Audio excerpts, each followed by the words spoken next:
All right, I have with us here today Monica Packer with the About Progress community. How are you, Monica? I'm so great. It's so wonderful to be here today. Thank you for being here. I'm really happy to have you here and to talk more about this amazing community that you've created. So, you say that a few years ago, you would have described yourself as unreliable at best when it came to habit formation. You blamed yourself, thought simply weren't motivated or disciplined enough. But in time, you realized the truth about yourself and habit formation, and then it had nothing to do with you and everything to do with your methods. Can you tell Mm. us more about how you came to this realization and how it shifted not only your perspective, but also your life experience? This is part of a bigger blown out story, I think, because habit formation for me was definitely not something I thought I'd ever get into because of that identity I had of someone who was bad at them. And that identity was based off of years of underperforming in my life in almost every area. And that underperformance came after years of overperformance. And I mean, many years of being an overachieving perfectionist. And I lost so much along the way. And the biggest part was a sense of who I was because no matter how my outcomes looked, whether I had them when I was, overachieving and when I did not, when I was underachieving, my identity was based on those outcomes, whether I had them or not, whether I was successful or I was a failure. And that was a giant pendulum swing that I rode for almost my entire life until I turned 30. And around that time, I realized that I was actually a perfectionist. And I thought, I had aspired to be a perfectionist the first 20 years of my life, thought that was a really good thing to want to be. And I crashed and burned majorly, had, honestly, life threatening mental illness. My life was in shambles, had to work through years of recovery. Part of my mental illnesses were eating disorders, plural. And in the pursuit of that recovery, I went to that other side of the pendulum swing of being too terrified to try because I thought you only had to pay a certain price in order to be good at things. And that price was something that nearly cost me my life in my mind. That was the framework I had, that all or nothing framework. And around 30 is when I realized, oh no, I actually am still a perfectionist. I didn't realize that. Thanks to a great therapist, I learned that about myself. And I realized that still being measured by my outcomes was keeping me on the sidelines in all areas of my life. And the biggest one for me was that loss of identity. I really didn't know who I was anymore. I had no semblance of what made up Monica, my interests, my hobbies, just my values, anything about myself. So the habit portion of this all came from me first working on trying to rediscover myself and really getting some more clarity about, well, who am I as a person and what does matter to me? And how can I step off the sidelines of my life? And the biggest part of that was leaning into the mediocre for the first time in my life, giving myself permission to not be good at things and to try and to fail and to make room for failure, removing my identity from outcomes. And that's where my life became this experiment about progress over perfectionism. What would it mean to lean into this whole progress idea that it's okay to be messy, to mess up, and to be mediocre at things? I love how I accidentally did some synonyms there. The old English teacher in me is really proud of that. Uh, and that took a few, not just a few. I mean, I'm now 7 years into that experiment. But then what came along for the ride were habit formation, was habit formation rather, because after a certain point, I hit a plateau where I wasn't even progressing very much because I didn't have time for it. Like just logistically, I didn't have the energy because I was not sleeping well. And then that went along that whole route of me again realizing I had blamed myself for how bad I had been at habits for so long when really it wasn't me. It was the all or nothing models that I had been taught about habit formation. And, really removing my identity from those methods was really helpful first because I could see, oh no, it's not that I'm bad. It's that these methods are bad for me and they're bad for almost everybody, especially women. And then, it became another kind of experiment of learning about habit formation. Now, I just gave you the longest answer in the world I love So that I answer know though. you're like, "Oh, wow, this was a lot." But I that's the full picture there. No, that was a perfect answer because I really want to thank you for being so open and sharing with us that personal struggle and just the dynamics of, being the overachiever and then the underachiever and then trying to find yourself in the process. I just really truly appreciate and admire your honesty there. And you're eager to help other women now shift from blaming themselves to better supporting themselves. So, Yeah. About Progress is the community Mhm. you created that is made up of people who want to work on their self development and their self acceptance. So, can you Mm. tell us how that community first came to be and what your intention for that community is?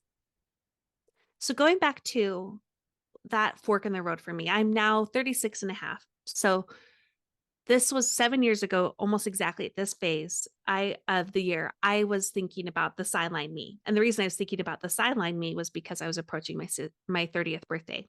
I almost said my 60th birthday. That was interesting how that just came out.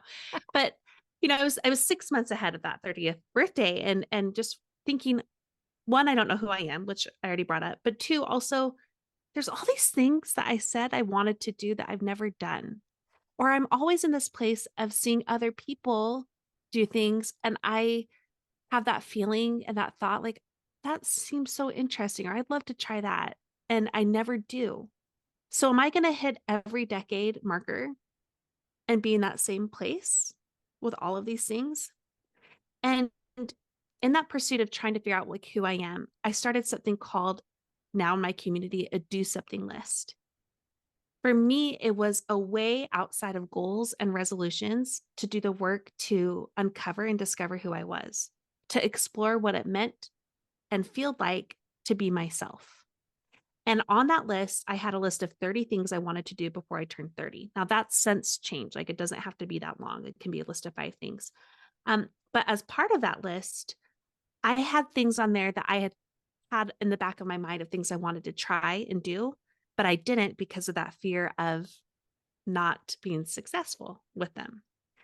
And, they were things that would never be on the headlines or Pinterest worthy. They were things like make 30 new recipes, and I counted a new form of baked oatmeal that I never tried before. They were like go to 5 new ice cream places. But there were some other things like go to a museum, because I had done an internship at the Smithsonian and I wanted to get back into just the art scene. There were things like run a race. And one of the things on there was to start a blog because writing was one of the things I had been drawn to for so long. I had all these ideas of things I'd wanted to write about, and I never did. But as I did that, not a success. Nobody read that blog. It was not like an overnight, wow, like you got to read this. But in the trying of it, I weirdly got this sense of confidence in myself and in the trying of all those things on my list. And it taught me that doing something was not only better than nothing, it was actually better than all too, because all comes at a cost. And in the writing of that blog, I started to find other women who were trying to figure that out too, trying to figure out who am I and how do I get off the sidelines of my own life. And because I was already in this zone of trying for trying's sake and it not being about the outcome, one day I had an idea to start a podcast. And really soon after, I started it because I was allowed to be bad at it. I was allowed to be mediocre. And at first, I was just listening to other people's stories about them learning who they were and overcoming obstacles in their lives. And I learned so much from them, but I learned a lot of themes that really helped me keep going and create more and more of a community of people who wanted to be focused on the same things. And the same thing basically was that the transformation lies in the process, not the outcome. That's what we were all learning at that point together. That we becoming who we are, like the huge transformations we're always wanting, those after photos, and I'm not talking about body, but the after photos kind of idea, that happens in the mess. It's not an outcome that makes us better people. It's the process of getting there. And that grew into this community of women who are really working on identity, finding out who they are. They're also working on fulfillment, meaning making time for their identity, for having interests and hobbies and self-care and ways are taking care of themselves, and also habits, which gradually came along for the ride in surprising ways so that the other two could be supported. And it's changed my life and it's changed a lot of other women's lives. But the biggest thing I would say from it is I'm still that lesson that we all were attracted to is still the heart of everything we do. That's the transformation lies in the process, not the outcome. It really is about progress. It's not about perfection. Because we never really get anywhere anyway. Like we never fully arrive. We don't get to this like summit and this peak where we're like, that's it. I never have to try ever again. I And love this. it's such a I release. love the conversation of the trying, Yeah. just all the ways that we hold ourselves back from trying. Uh, and oftentimes, like you said, it's because we're afraid of it not being good enough, the outcome not being good enough, uh, stunts us from even trying in the first place. And I can really relate to this myself, Yeah. just in the things that I've done, and especially like you said with the podcast. You know, I also have a blog and not many people read it. And you know what? I've gotten to the point where I'm like, I'm all right with that because Yeah. it's actually that part of the process of me writing and sharing my ideas or my thoughts is an act of service. I'm hoping to inspire someone else. But at the end of the day, it's also just a part of my own process of feeling like I'm being creatively stimulated, and that creative stimulation has fueled my ability to do the podcast. You know, it's fueled my ability to run my nonprofit and create films. Yeah.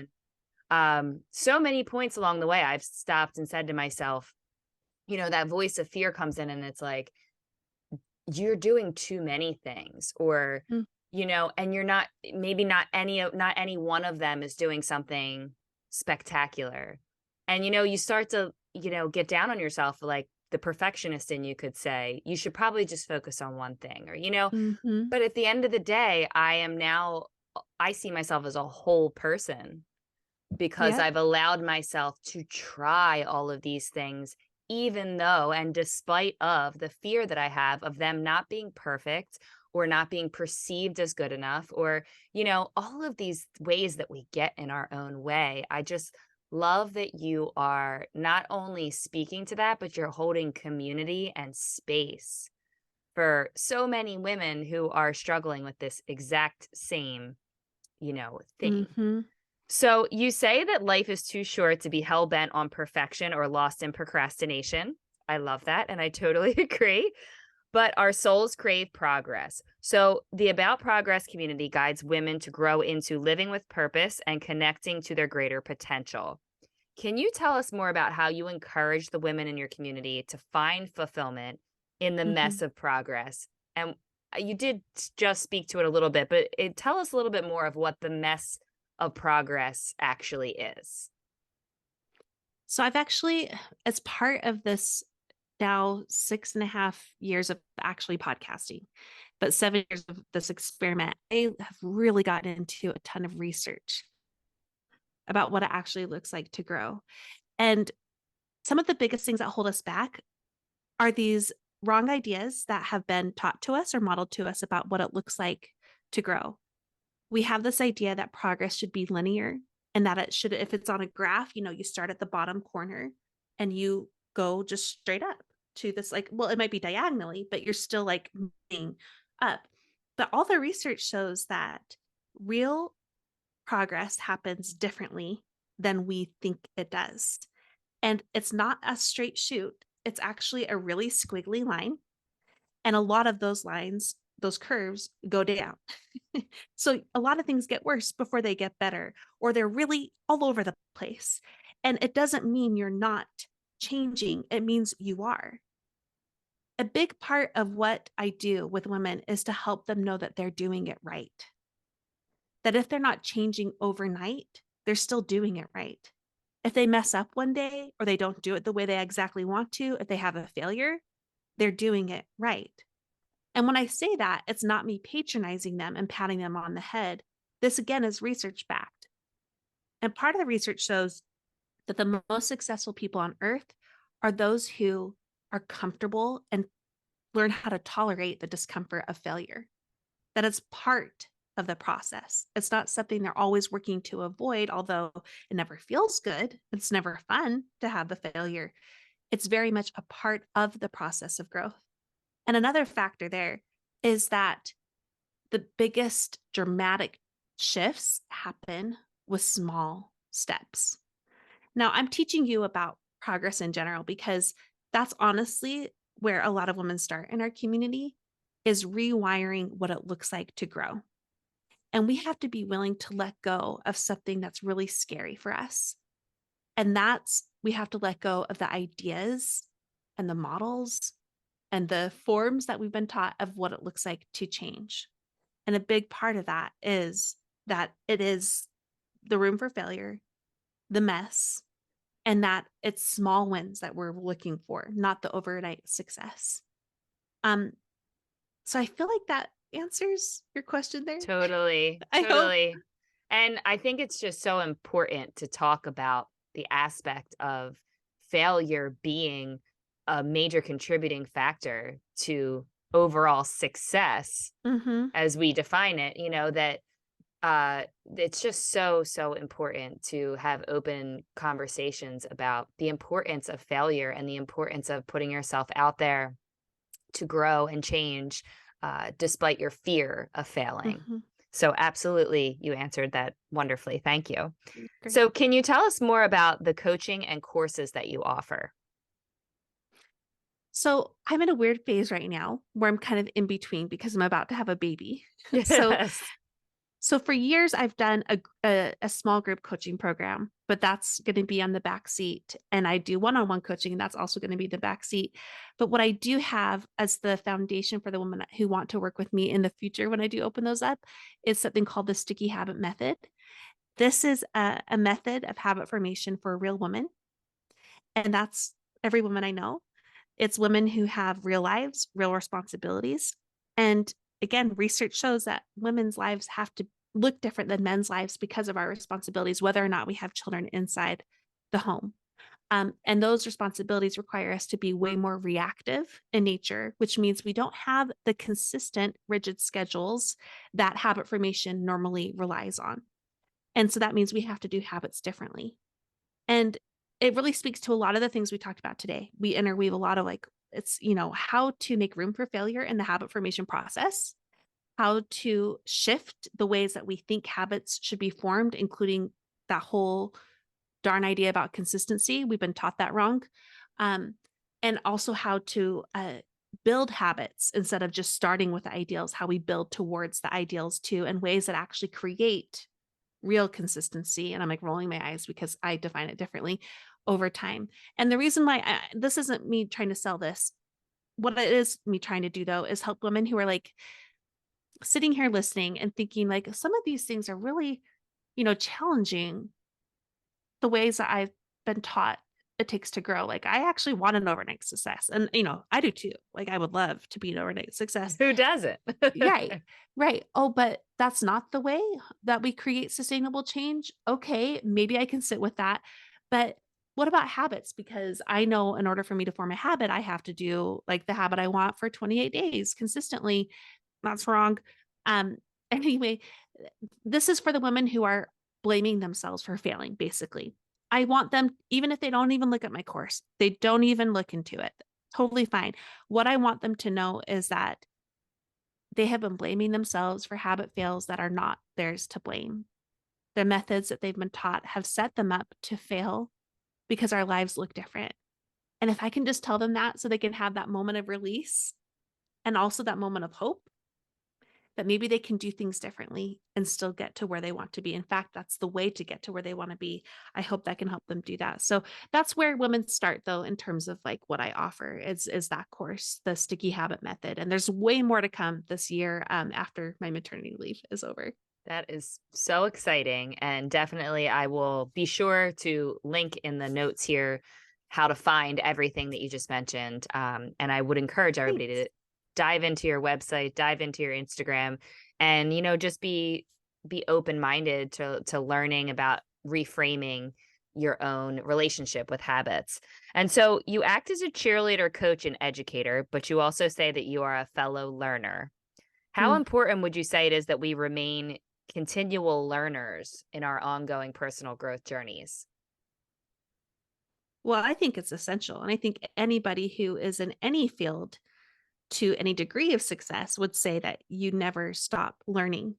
I just aired an episode this week with a really well renowned psychotherapist. Her name is Dr. Jennifer Finlayson Fife. She's been on my show, I think, like 10 times. And she's always a very popular guest because she always over delivers, like in ways that you have to write notes while you're listening.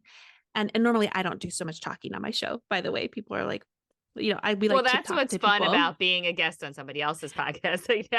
You get It's to actually fun. elaborate. But I also always feel like, Monica, shut up. But anyway, I was No. talking to her in this last interview, and we were talking about the first episode we ever did together was the only episode in my 6-year history of podcasting that went viral.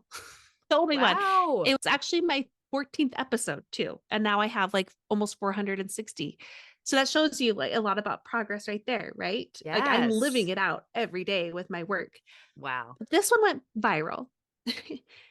I say this because we were saying at the end of the episode, she's like, we really need to re-record that. And I was like, tell me more why you think that. And she's like, because I was so nervous and anxious. And I see all the times I was hesitating or like really doubting the way I was saying things. And I know so much more now. And I listen to that same episode and feel the same way about myself. And so like it's sometimes just nice to know like experts in their fields are learning all the time and are changing and developing and growing. And in fact, if they aren't, then they are dying on the vine. That's the only way we said this earlier. There is no outcome. There is no arrival point where you just have made it and there's no more trying anymore. And if you want to continue to grow in your life, you have to be willing to one, be open to being wrong and failure and learning. That's the only way. Yeah. I love that. That's my favorite part about my work. I Because agree. I could live and die by the outcomes, the numbers every day. I could live and die by how many people sign up for my courses or my coaching. And there's times where I totally fall for that trap and I get really sad. Or there's times I fall for it and I get really prideful. So you're always on like that roller coaster. But just being open to that learning part, that's where the joy is at. I totally agree. I think that if we can reframe our perception of personal growth to, just like you're saying, like not look at the end goal, or not even look to an end goal as if there is one, that if we could instead turn our eyes onto the progress you're making every single day, and like you said, in the mess of it all, that's where actually true joy lives, in the process. Because like you just said, you were able to see that your 14th episode was the one that went viral, and now you're 400 and some episodes in. You know, that is just a perfect example of the fact that it's not like you're working towards a viral episode 500 episodes Yeah. later, that uh, you're just enjoying the process. And Yeah. I also love that example that you gave of the woman you had on, because I think we all do that to ourselves too. It's, especially now that we can listen back to things or watch a video back, or, take too much time looking at a photo that you took of yourself, and you immediately start pointing out all the flaws and all the ways that it could Mhm. have been better, but I think as a consumer myself, and that you might agree, I'm not looking for that. I actually don't want perfect from what I am, ingesting in my life, whether it be reading or what I'm watching or what I'm looking at. We really do need more authenticity. And so I really commend you for what you're doing and what you're inspiring in other women too. Thank And you. on this podcast, we often discuss the topics of compassion and community. Obviously, you're tapped into the importance of community, and you've done a great job creating a thriving community. But how important or necessary would you say compassion is when it comes to our own growth, and also in dealing with others, as they're on their own, different, unique growth journeys as well? This is another huge shift that women need to own if they want to grow differently and if they want to grow in ways that are sustainable outside of the all or nothing cycle, the all or nothing model, right? Is in the past, especially when I was the overachieving perfectionist, I thought that my success came down to me and my own personal grit and determination and discipline. And while there are elements of that that are absolutely true, persistence is one that's always going to be true. Persistence really does matter, and consistency does matter too, but in a different way than we've been taught. I thought that if I were to be gentle with myself, that I'd be letting myself down. That I would be giving myself passes, that I would just be open to not trying very hard. And the opposite is true. Making space for self compassion, for gentleness, making space for mistakes, and having to be more flexible with things is actually what has helped me over the last 7 years grow exponentially. And when I say exponentially, I'm speaking even back to those like overachieving, stereotypical perfectionist times. I've grown way more making space for myself to be human than when I did when before I would not, when I was like hell bent on not being human. Like I must be like hyper good at everything and hyper diligent. Or like I'm not, I'm just gonna stay in the sidelines. That's been true for all the women I've worked with too. And this again is also research backed by Brene Brown, who we all know. So I don't have to like I'll tell you know all and the love. research. Just say read her books and you will see it right there in the writing, in the numbers, the people who get to sustainable change in ways that are excellent in nature over time. It's based on this ability to make space for compassion rather than shame. Shame never drives sustainable change. It doesn't. And that takes a lot of work to rewire in ourselves and a lot of work to try. And it also takes a lot of courage because it means we are willing to try in a new way. And we're also willing to mess up in ways that might be scary for us, in ways that we've been terrified to allow. Yeah. And I love that you mentioned Brene because I'm a huge fan too. Yeah. But what I loved about Brene's work when I found it was that it's the research. She has done actual research. So it's Yeah. almost like I think when you have a concept that has research backed behind it, it gives you this extra level of permission to lean into it. Yeah. So to lean into the idea of compassion versus shame, and also how, I mean, I love how she packages the fact that we've just been hardwired for shame too, and we've normalized shame for so long because generations before us, it was a part of the process, and nobody really ever took the time to stop and look at it, which is also why her work is so important because she Yeah. did.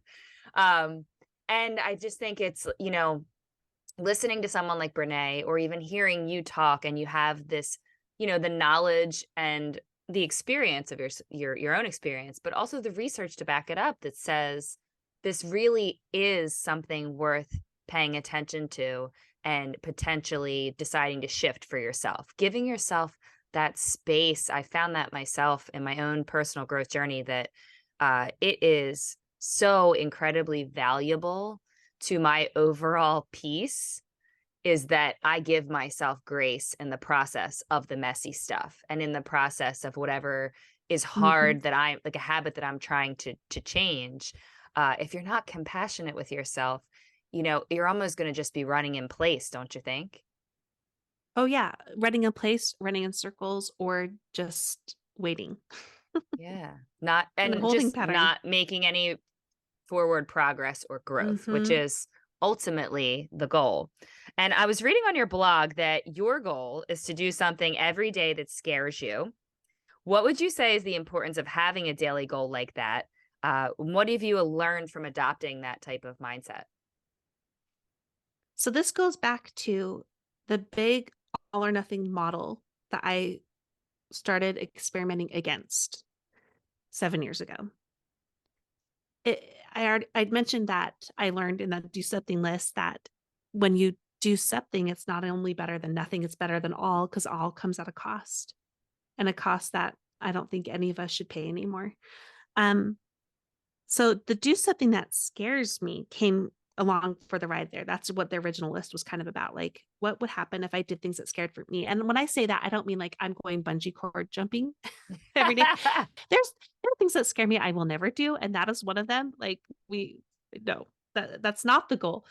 It's actually a lot quieter in nature. It's a lot more internal. It usually involves moments of vulnerability. If being able to tell like one of my kids, "Hey, I really messed that up. I'm sorry. I snapped at you, and that wasn't okay." When like the other part of me like doesn't want to have that conversation because they won't validate me. They won't be like, "Yeah, it's okay, mom." Some kids will, but another child I have will not.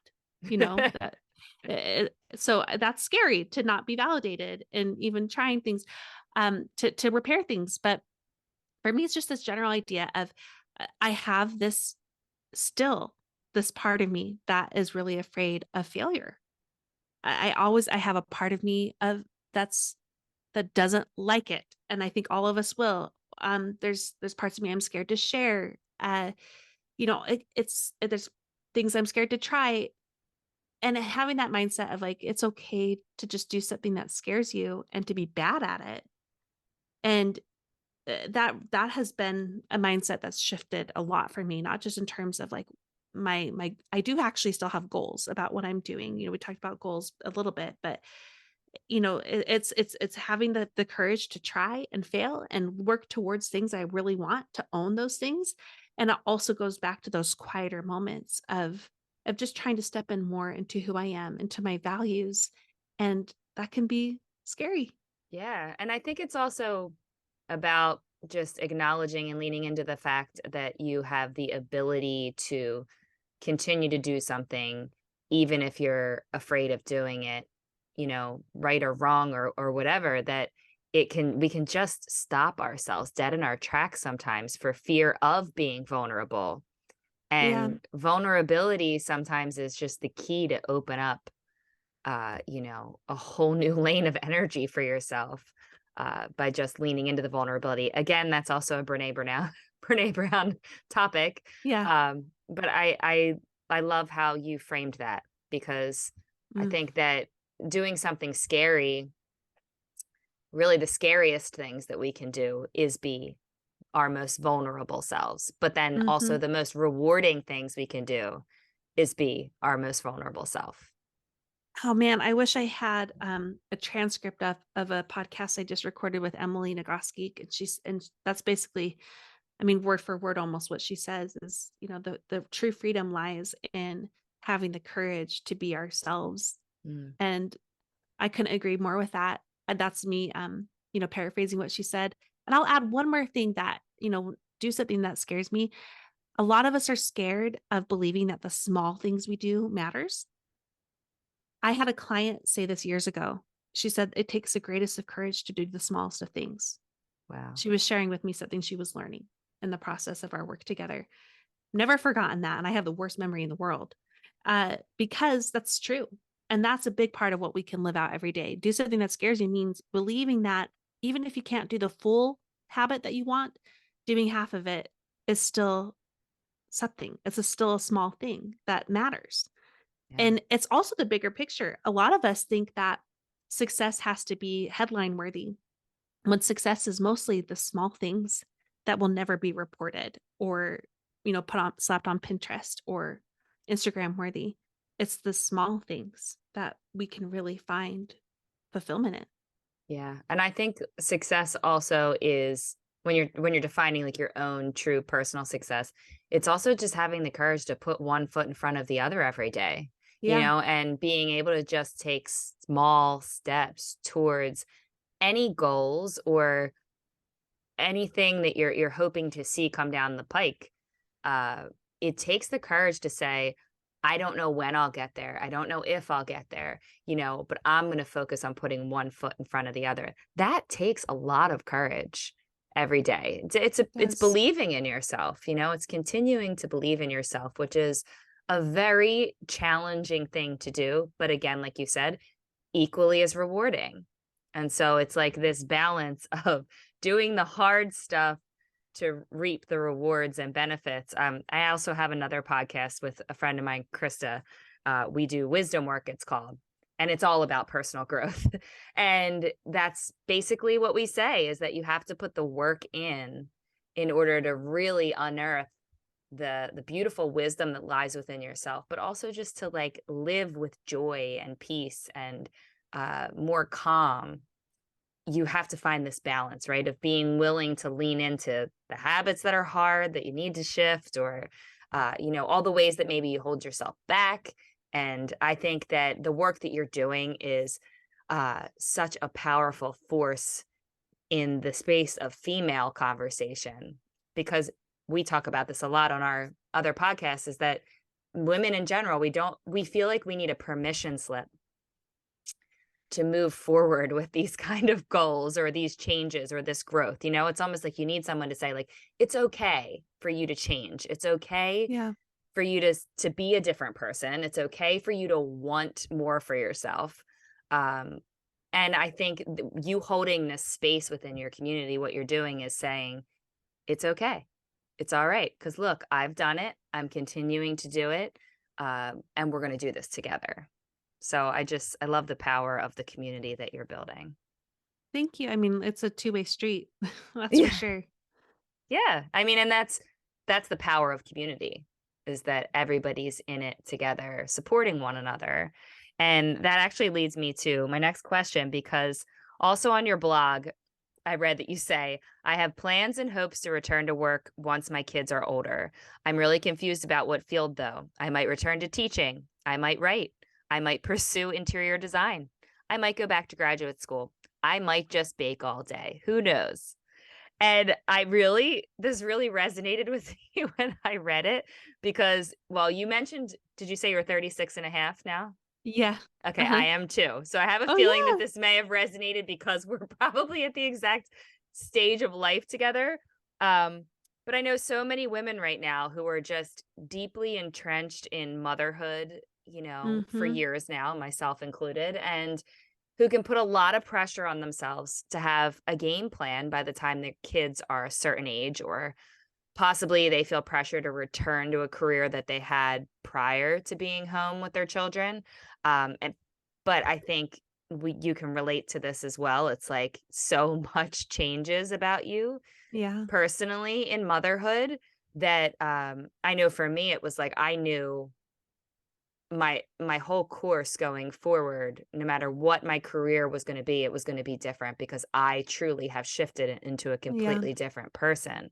Mhm. So I'm wondering, what would you say is the value in keeping an open mind and allowing ourselves that grace and space to let things unfold as they should, and be guided by your own heart to what the next best step is?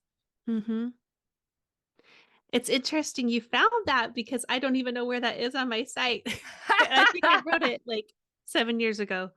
But it's nice for me to be reminded that that's where I was, and it's also nice for me to remind myself that it's okay that I'm still kind of, figuring it out, even though now I feel like I have more clarity. Yeah. But if I were to speak to the women who are in that space of feeling like they need to have it worked out before they try, like they need to understand what it is, I'll say that is what I have been living out the last 7 years. And it's in the trying that the clarity has come. It's in, pursuing something that has helped me decide if it's for me or not. And in fact, a big part of that 7 year ago journey was I did lean into a lot of those to try to kind of get some feedback to get that clarity. So I did a lot of interior design stuff for friends. I had clients and stuff like that. I people paid me to make cakes and and but I was just like kind of in this space of joyfully throwing spaghetti at the wall and seeing what would stick. Yes. And I had that with the do something list, but I also had that attitude about these bigger picture things too, of like, let's just see. And that was a big shift for me because I thought like you had to know what the end was from the Hmm. beginning in order to start. I actually coached someone on this past fall. And for those who I said I'm not doing coaching right now. I share episodes with me coaching. So you can get like vicariously coached online. And this is one of those. It was shared online and she's trying to figure out how do I move forward if I don't know what the next step is. And what we really got some insight on was that it's not that she didn't know what the next step was. It's that she wanted to know the Z step before she did A. Yeah. And we talked about, I was like, tell me about a time in your life, when you thought you knew what the outcome was. And she's like, well, it's when my husband was going to grad school and we moved back there. We knew what he was going to be doing. I'm like, okay. And did it work out the way you guys thought it would? She's like, no. I'm like, tell me more about that. And she's like, well, actually, he decided he hated academia, even though we went back to get his PhD so he could be a professor. I was like, wow. And how has that worked out? And she told me more about like, what the story was. And it all worked out technically. But Yeah. even though that was one time in their lives where they did think they knew what the Z outcome would be before they did the A step, it turned completely different. And we use that as a way to act as proof for herself that it's okay to not have the Z labeled yet because it will likely shift anyway. The goal is less about what you want, even though that is part of it. And I feel like I could talk a lot about goals here because that is something I have leaned into more over time. I do have clear visions of what I want, but I also have the permission for it to change. I have Yes. the openness to where it's going to take me. Um, but so going back though, this is the heart of the message is it's less about what you do. It's how you feel about what you do. It's less about what you're achieving and it's more about who you're becoming. And that's true with every decision too. Decision making is something I've ended up teaching a ton about. And that's something we talk about there is we can't predict. And it's more about making series of choices rather than one choice that will define everything that comes. No, that doesn't happen in real life. It's a series of choices. And even less about the choices, it's who you are as you show up to how those choices unfold. So a lot of different mini lessons there, but they That all was kind a of wrap in. powerful message. That was a powerful message. And I Yeah. really appreciate that answer because you really did highlight all the ways that we have to keep perspective on that Yeah. process, right? And not think that there is this clear path and things will happen from A to Z exactly in a specific way. I think that It's happens because we often think our purpose is with a title of some sorts, like, or like it has to be like really definable. And for me, that shifts. I mean, when we let ourselves say like the purpose is who I really am, and who I am can be brought to any role I might take on or position or goal that I pursue. Um, and that's really freeing. Yes. And it's the feeling, like you said, and the who do I want to be, kind of latching more onto those as goals. How Hmm. do I want to feel in whatever it is that I pursue once my children are, a little older and I have that time? How do I want to feel? Who do I want to be? And the most important thing I think you've said throughout this whole conversation is the trying, the just Hmm. being willing to try and try maybe even a bunch of different things before you figure out. And I also love the throw the spaghetti at the wall analogy. Like I feel like I adopted that the whole time I've been home with my kids. It was like, you know what? Yeah. Now is the time. There's kind of this beautiful opportunity when you're in that phase of life. And if you have that type of situation where your primary role is caregiver, but maybe you spend that time, any extra time you have, throwing some spaghetti at the wall and Yeah. figuring out, just dabbling in things that, hobbies or passions or interests that could potentially turn into something down the line if that ends up being something that feels good and Yes. it's leading you towards the person you think you'd like to become. So women who are in that position, I would say start with the mindset, the do something mindset. It's both it's both a way of thinking, but it's also a way of acting. I can do something. I could try that. I can do this little thing and see where that takes me. And not even a big thing. And then the other part is create the do something list. If you're like you don't even know what the interests are, that's what that is for. And that's something a lot of my community members are making right now at this point of the beginning of a year. And even if this is airing later in the year, it doesn't matter. Um, so create a do something list. And I actually have a guide for that. That's free if they want. They can go to aboutprogress.com/DSL.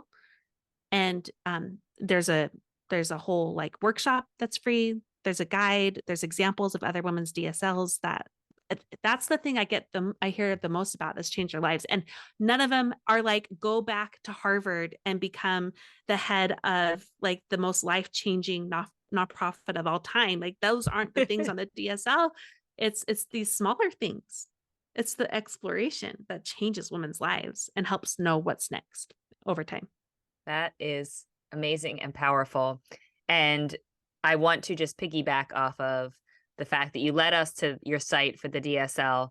Can you tell us any more areas, spaces that we can connect with you, follow along with what you're doing, or access, any of these free items that you have available? Yeah, go to the podcast. That's where you're going to get um the most information for the most free. Like I just pour And my whole remind heart me and of what the soul into that. podcast is called.